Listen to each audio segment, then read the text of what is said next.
I have 2 weeks to get away from my husband. Trigger warning: controlling behavior, threats, abusive behavior, stalking, assault, physical violence, gaslighting. Throwaway account, as my husband and in-laws follow my main. I, 29F, have been married to my husband, 30M, whom I'll call Alex. Alex and I met in college during our freshman year. We started off as just friends and got married 7 months ago. I've gotten along with his family. We aren't super close, but we're friendly enough. The problem is that Alex has begun to make me incredibly uncomfortable.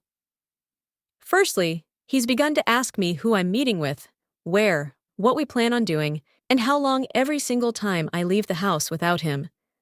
At first, I just thought he was being protective and a good partner, just in case something happened. But then he started checking my phone after the visits, vetting and researching each of my friends as well. He has also been pursuing me to link my bank account to his, as he's in charge of the finances, when he was perfectly fine with keeping them separate before. We fight about it almost every day. Finally, yesterday, when he was preparing to go on a work trip for 2 weeks in California, he demanded I wear a tracker so he could keep an eye on me while he's gone. I can't do this anymore. I feel like I'm suffocating, and his family, whom I've spoken to about his worrying behavior, just said he's being as careful and protective as a good husband should. I need to gather my things together and find a way to be gone before he gets home without tipping him off. He's always threatened that if he ever found me cheating on him, he'd turn in divorce papers the same day. He keeps a filled-out copy on his desk. I'm going to submit those the day I leave. But there's so much to do. Find a new place to live, seeing if my job has any transfers available, packing and moving in 2 weeks. His return flight May 11th, so I need to move quickly. I'm posting here because I don't have any close family, and I can't risk dragging my friends into this as we share the same friends. I just needed a place to vent and ask if anyone has any advice on the easiest and safest way to do this. Edit. Oh my God, you guys are amazing. I never even thought to not use his divorce papers. I'll check for cameras before I start any packing or prepping. I may also shred his divorce papers, just in case, and look into getting a lawyer for myself. I'm in a no-fault divorce state. That much I so remember, which will help. I'll update again when I know more. The tracker he wants me to use is a small clip to put on the belt or waistband. I'll wear it, unless I'm going or doing something related to me leaving. No pets yet, thankfully. Update. So, I've gotten a lot of support and helpful advice, along with questions I thought I should clarify before I proceed with the update. Some asked why I'd be hiding things from Alex regarding going out and who I'm meeting with. I don't, and I have nothing to hide. However, when he begins to double-check everything I tell him with the other people there, right down to each person I talked to and what I said. Did I send any text messages? Did I order food? How much did I eat? That's when it started to feel like I was slowly being pushed into a corner. It didn't start that bad, but gradually grew worse over time. All of the Reddit subs my in-laws' families are part of are related to gardening and DIY, so I highly doubt they'll see this. If so, by the time they do, I'll hopefully be gone. I talked to my boss and explained things to my manager, and they promised to look into openings in other states to see if they could get me into one. They'll have an update on that in 3 days. I trust that my bank account is secured, considering he's tried to get into it before and failed. I found one camera in the kitchen, another in the living room, and one in our bedroom. As such, I've left them in place for now and done all the other planning, either in the bathroom, pretending I'm taking a bath. I'm honestly staying away from the domestic violence services, as my sister-in-law is unfortunately higher up in those, considering she volunteers there. And I have a feeling if I did show up there, they would know in a heartbeat. I can't look for apartments until I get an update from my work, but either way, I'm still going to be leaving the state. The day before I do, I will be changing my number carrier and wiping my laptop and all of his electronics before I do. I've met with 2 lawyers so far and had them look over the paperwork. My husband had prepared it, and both said that it did have some clauses in it. That could have caused me some trouble down the line, What alarmed all of us was the fact that several of those clauses dealt with future children, not hypothetical ones. Like several hairs suggested, I have a feeling he fully intended on getting me pregnant to keep me trapped and tied to him. There are 3 other locations. My job could send me there, and I have, as a precaution, started looking into the 3 nearby cities and housing in those areas. Just in case one of those, this is the one they send me to. Even if they don't have an opening that they can push me into, then I will just have to quit, move, and figure things out on my own. I have enough money to live and survive for a few months, until I can pick up another job. Unfortunately, all of our friends are mutual, and would likely be unaware of the consequences of saying or sharing anything I do or say with my husband. I don't have any surviving close family, and obviously, my in-laws are not a good resource to rely on. I am on my own, unfortunately, other than the wonderful bonds I've begun to make here. I will update again if I get more information or something else happens. Otherwise, all updates will come when my work gets back to me. I do plan on leaving before he returns, though, just to make sure that I'm not anywhere near here at that time. Update 2. Good news! My work has an opening I qualify for that will not only shift me across the country, but also come with a salary increase as well.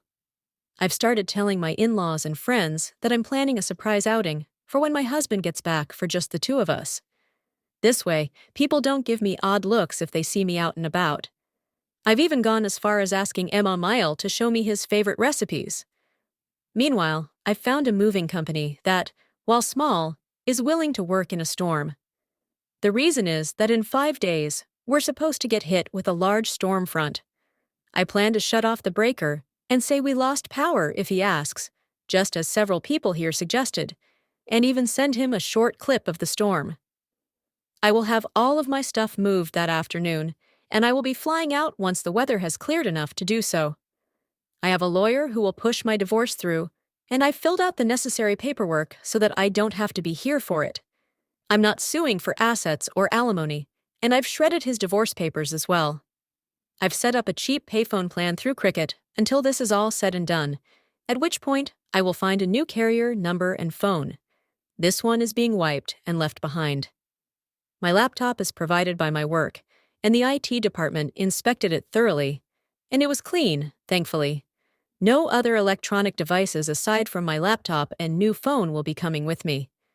If Alex needs to talk to me, he can do it through my lawyer. I'm not sure if anything else will happen. My fingers are crossed that he doesn't think anything amiss until after I leave, and I'm not turning the breaker back on when I do. He can when he gets home. My work is covering the plane ticket, so that is at least one expense I don't have to factor in. Update 3.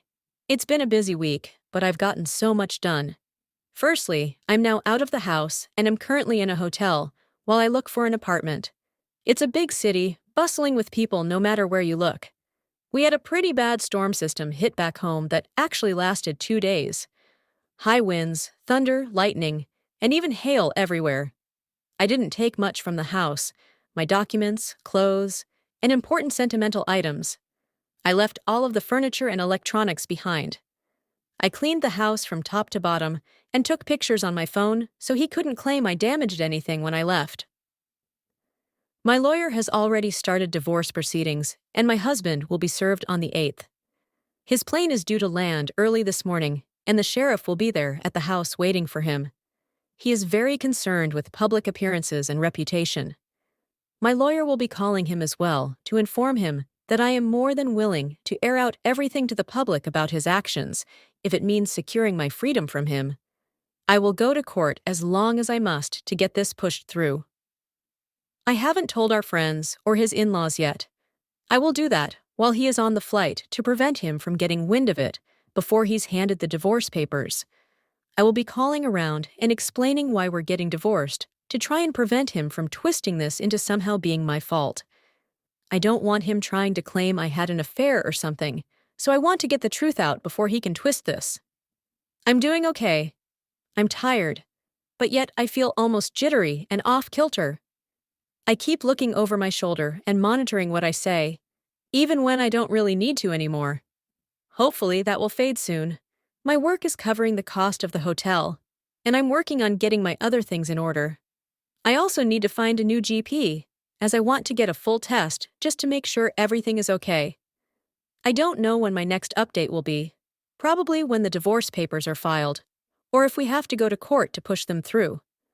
I will try to keep my head up, but it feels like I'm in a whirlwind or something with so many things to do and think about. I kind of thought it would be easier once I got out of the house, but while the fear is smaller, somehow the number of tasks only seems to have grown. Update 4. Sorry I haven't updated for a while. Things got hectic and a bit chaotic, honestly. Firstly, I'm still working on getting an apartment and have applications in at 3 different places. I will hopefully hear back from them soon. I'm still going to work here at the new location, so I don't have to worry about burning through my emergency savings completely. I've gotten a lot of emails from Alex, his family, and our old friend group asking question after question. I have only sent one return email to Alex, explaining that I don't believe we are truly compatible and that it is best we separate now. His treatment of me, when I'd done nothing to deserve it as such, was just as much of a deal-breaker as cheating was for him. I ended the email with the statement that I would not be contacting him further and that anything else he needed to pass on to me, or vice versa, would be done through my lawyer. For his family and friends, I just typed up one email outlining everything that had happened and why I left. I told them I wished them no ill will, but that such treatment of his wife and partner was not acceptable. Should Alex get remarried in the future, I wish they would help support both partners, and not just Alex. Alex, from what my lawyer told me, was livid when he was served. The sheriff actually ended up booking him for assault on an officer, and menacing due to the threats he was shouting. His father bailed him out in a few hours, but with the testimony of the sheriff, my lawyer believes I have a very good chance at getting a restraining order. Alex, upon returning to the house, apparently lost his temper again, breaking the dining table into pieces, as well as the TV, and putting several holes in the walls. At least that's what one of the emails from one of our friends reported, as Alex called him to help him clean up the mess. My lawyer already has pictures of the house I took, with timestamps as evidence that nothing had been damaged by me. My friend reported that Alex tried to claim I'd been the one to trash the house, but the holes in the wall were at head height. Alex is 6'3" inches, and I'm 5'4", so he knew that was false. Either way, taking the pictures definitely will help me.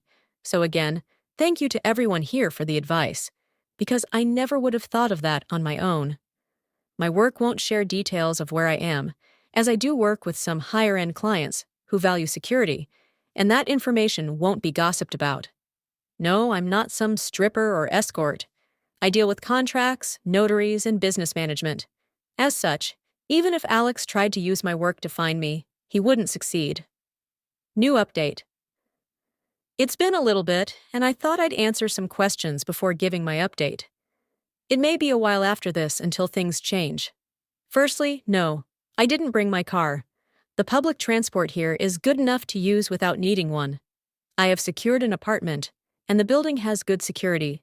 You need a key card to enter, and there is a security guard at a desk right by the entrance to the building.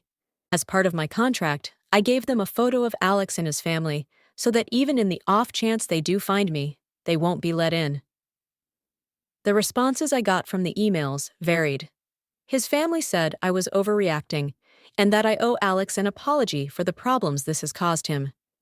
The pending criminal charges put him at risk of losing his job if he's convicted. Alex sent me a long email, apologizing and pleading for me to come home. He said he was worried for me and that he was willing to go to therapy if it would appease me. He wants us to remain together, and he didn't think leaving was an appropriate response to his genuine concern and worry for my health and safety. The friends gave somewhat lacking replies, saying that they didn't think Alex was ever going to hurt me and that I shouldn't be letting my imagination run wild. As much as I want to say I was surprised by the lack of support, I'm honestly not. He intends to fight the divorce. I am letting my lawyer handle it, and I am also pursuing a protective order as well. Once I got approved for my apartment, I also froze my credit. I've changed my phone carrier and number, as well as making sure none of my documents list Alex as next of kin, or POA. Some have asked why I was so paranoid about Alex and his possible future actions. The answer to that is actually somewhat simple. My grandmother. I loved that woman to bits. As a teen, she explained why my grandfather was never around. He was extremely abusive and manipulative, and her generation didn't really allow divorce. She wouldn't have been able to buy a house or get a good enough job to support her and my mother on her own. As such, she endured it and shielded my mom as best she could until my grandfather died. When I felt like I may have been overreacting, I remembered how she'd said she'd always wished she'd been able to see her grandfather for what he was early on, when she may have been able to annul the marriage. I don't know when I'll update again, maybe when the divorce goes through, or if something big happens, but until then, I'm just trying to keep my head above the water. Thanks for listening. Like and subscribe to Reddit Dirt for more stories.